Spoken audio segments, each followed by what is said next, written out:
വാണിജ്യ സിലിണ്ടർ വിതരണം പ്രതിസന്ധിയിലായതോടെ പലയിടത്തും ഹോട്ടലുകളിൽ മെനുവിൽ മാറ്റം. ചിലർ വിറകടുപ്പിലേക്ക് മാറി. കാസർഗോഡ് 70% ഹോട്ടലുകളിലും ഉച്ചയൂണും മുടങ്ങി.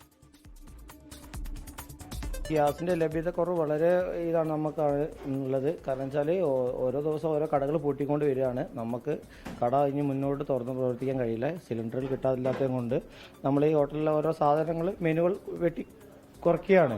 വിനോദസഞ്ചാരികൾ ഏറെ എത്തുന്ന വയനാട്ടിൽ ഭക്ഷണ മെനു വെട്ടിക്കുറയ്ക്കുകയാണെന്ന് ഹോട്ടലുടമകളും തൊഴിലാളികളും പറയുന്നു. കാസർഗോഡ് ജില്ലയിൽ ഇന്ന് 150ഓളം ഹോട്ടലുകളാണ് അടച്ചിട്ടത്. ജില്ലയിലെ 70% ഹോട്ടലുകളിലും ഇന്ന് ഉച്ചയൂണും മുടങ്ങി. ഫാസ്റ്റ് ഫുഡിലെ ഭൂരിഭാഗം വിഭവങ്ങളും ഒഴിവാക്കി. ഇപ്പം ഞങ്ങളുടെ ആശങ്ക, ഞങ്ങളുടെ ഒരു ഹോട്ടലിൽ പൂട്ടുമ്പം ഒരു കുടുംബമല്ല ബുദ്ധിമുട്ടിലാവുന്നത്. ഇപ്പം ഈ ഹോട്ടലിൽ തന്നെ ഏകദേശം 60ഓളം തൊഴിലാളികൾ പണിയെടുക്കുന്നുണ്ട്.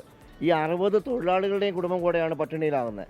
ഇതുപോലൊരവസ്ഥ വളരെ ഭീതിജനകമാണ്. ഞങ്ങളെ സംബന്ധിച്ചിടത്തോളം വളരെ ബുദ്ധിമുട്ടാണ്.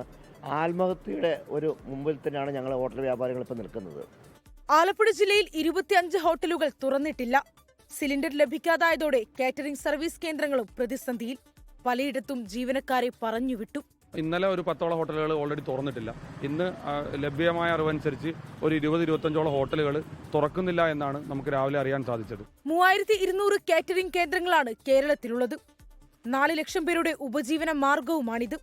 അടിയന്തര പരിഹാരമായില്ലെങ്കിൽ വിവാഹം ഉൾപ്പെടെയുള്ള ആഘോഷങ്ങളെയും വിരുന്നുകളെയും പ്രതിസന്ധി ബാധിക്കുമെന്നാണ് കാറ്ററിംഗ് മേഖലയിലുള്ളവരുടെ മുന്നറിയിപ്പ്. വിവിധ ബ്യൂറോകൾക്കൊപ്പം ന്യൂസ് ഡെസ്ക് 24.